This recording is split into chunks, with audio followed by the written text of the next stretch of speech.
y de análisis, esas cosas inteligentes que hacen siempre falta.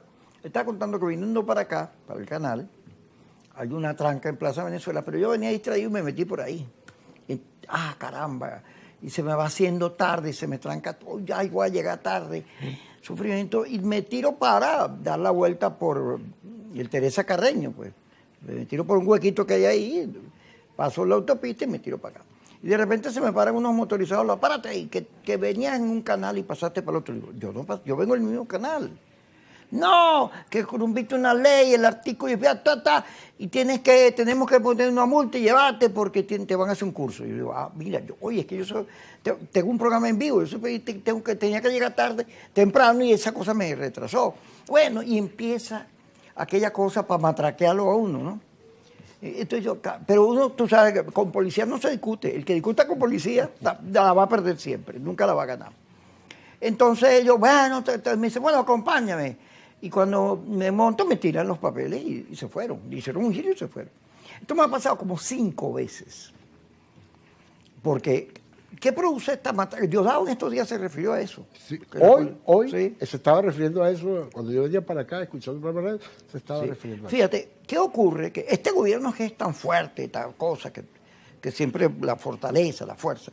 Bueno, resulta que las condiciones económicas y todo lo que ocurre genera unas debilidades que sirven para explicar una cosa que ha ocurrido en todos estos días. Y que es lo que motivó que yo dijera la famosa histórica frase que el helicoide era el country club. Fíjate, los casos de Tocorón, que yo he escuchado muchos, son horrorosos. Yo no los voy a contar, porque creo que eso le compete a un proceso de reconciliación y de perdón que debe llevarlo la comisión esa donde está Ana María y Ernesto, de convivencia.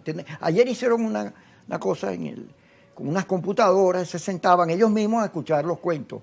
Y el Carri tiró una declaración, lo que acabo de escuchar ahorita, y le pidió la renuncia. Pidió la renuncia al defensor del pueblo. ¿Cómo serán esos casos? Que son muy feos, que contrastados con el helicoide. Eso es lo que yo dije. El contraste, no es que el helicoide, estar preso siempre es malo. Preso es preso. Preso es preso, si te violan los derechos del proceso, de la presunción de inocencia, todo lo que establece la Constitución, y además está en la cárcel, nada más las esposas ya es una cosa vejatoria. Claro.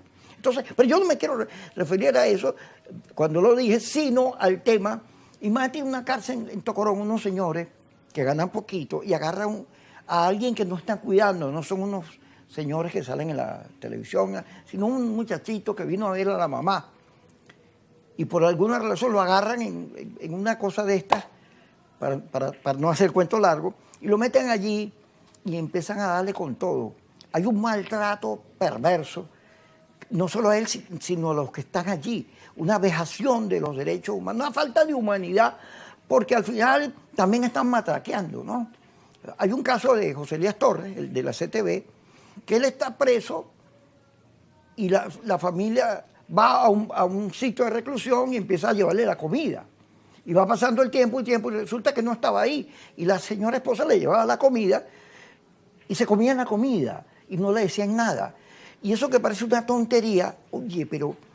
No es una tontería. Eso es un dolor. Claro, el ejemplo me sirve, fíjate, sí. Me parece interesante porque me sirve para que iniciemos nuestra conversación sobre la base, digo yo, de 2 ideas. Escuchándote cuando me estabas contando cuando llegaste, me hiciste reflexionar sobre eso. Uno se pregunta, ¿por qué ha ocurrido eso en Venezuela? Así es, esa es la pregunta. ¿Por qué ha ocurrido eso en Venezuela? Que por cierto, eso ha ocurrido no solo en Venezuela, sino históricamente en el mundo entero. Y aquí ahora, es muy... Pero la pregunta que a nosotros nos interesa responder, y sobre todo en este momento, es ¿por qué ha ocurrido en Venezuela? Porque yo creo que eso da pista para que la Comisión de Convivencia y Paz, para que la ley de amnistía pueda de verdad contribuir, y creo que eso está pasando, a recomponer a la sociedad. ¿Qué significa recomponer a la sociedad en ese contexto? Volvamos a por qué ha ocurrido. Bueno, cuando una sociedad, y lo puedes ver en grupos pequeños y mucho más complejos en una sociedad, entra en una dinámica que no es la confrontación. Yo no tengo ningún problema ni con la confrontación, ni incluso con la polarización.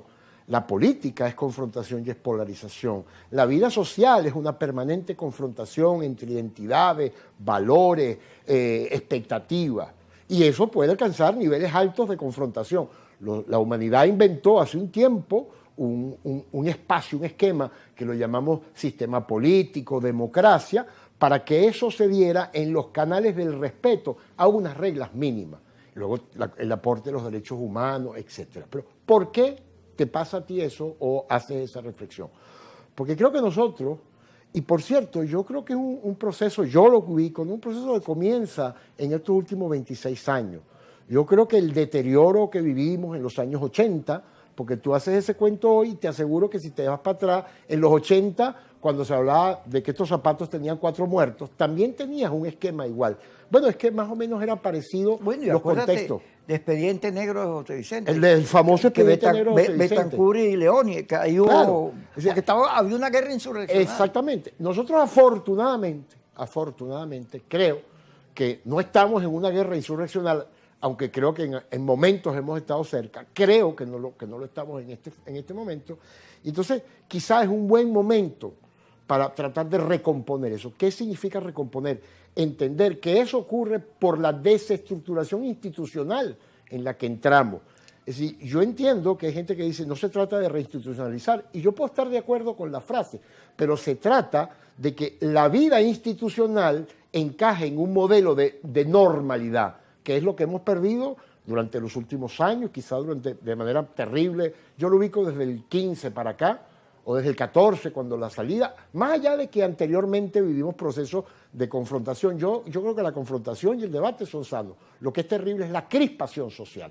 Cuando eso se convierte ya no en un tema de debate político, sino en un tema de agresión permanente, y luego únele a eso la situación económica, las dificultades, pues aparece aquella vieja frase que te puede explicar las conductas de las sociedades en el pasado, de que sálvese quien pueda. Y parte del problema, Kiko, o un elemento esencial, y esa es la segunda idea del problema, es que cuando las sociedades se crispan, ya no discuten ideas, discuten identidades, y eso es muy peligroso. Es decir, yo me siento a hablar con Kiko para escuchar lo que Kiko piensa y que yo tengo una opinión distinta y que podemos empezar a discutir y valorar. Yo me siento con Kiko y entonces ya en mi cabeza, Kiko tiene una identidad que yo rechazo, yo tengo una que tú rechazas, y eso, lo que empezamos a conversar, entra no en el terreno de las ideas ni en el debate político. Modelos económicos, se puede debatir mucho sobre eso. ¿Cómo construir la democracia? También. Yo últimamente, por provocador, vengo diciendo en algunos sitios que yo creo que hay que replantearse, por ejemplo, el modelo clásico de democracia liberal, porque probablemente ya no le es funcional a la humanidad. Y si no, veamos las crisis de la democracia en Europa o en los Estados Unidos o en todos los países de América. A lo mejor el debate de fondo es que hay otras formas distintas de organizar la vida social y política en un contexto donde hay algunas reglas, y quizá las formas de participación tienen que cambiar, tienen que variar, tendrán que encontrarse de otras maneras. Yo creo que ese es el debate de fondo. Quizá la civilización está en un momento, con toda esta recomposición planetaria que hay, a lo mejor a lo mejor no estoy convencido que parte de toda esa recomposición otra vez pasa incluso por cuestionarnos lo que fueron valores, principios, modelos durante los últimos 150 años. Porque si no, no te puedes explicar la profundidad de la crisis que hay, no en Venezuela, veamos hacia Europa, en los Estados Unidos, por no entrar en ese tema tan complejo. Entonces yo sí creo que ese que es lo cotidiano que tú relatas, es expresión de algo mucho más profundo, y siempre hay que preguntarse por qué llegamos ahí, y no creer que llegamos ahí porque hay dos identidades que se confrontaron y que se odian. No, llegamos ahí por otro proceso. Te metiste como en 100.000 discusiones de una sola vez, sí. Pero abrí la agenda. Fíjate, a mí me pregunta, mi cerebro todos los días me pregunta, ¿qué hacemos para que eso no pase más? Así es. Porque si te pones a discutir el pato y la guacharaca, como decía mi mamá, te quedas pegado en eso. Así es. Pero hay que evitar que eso ocurra, porque eso es la violación de los derechos humanos, la violación de la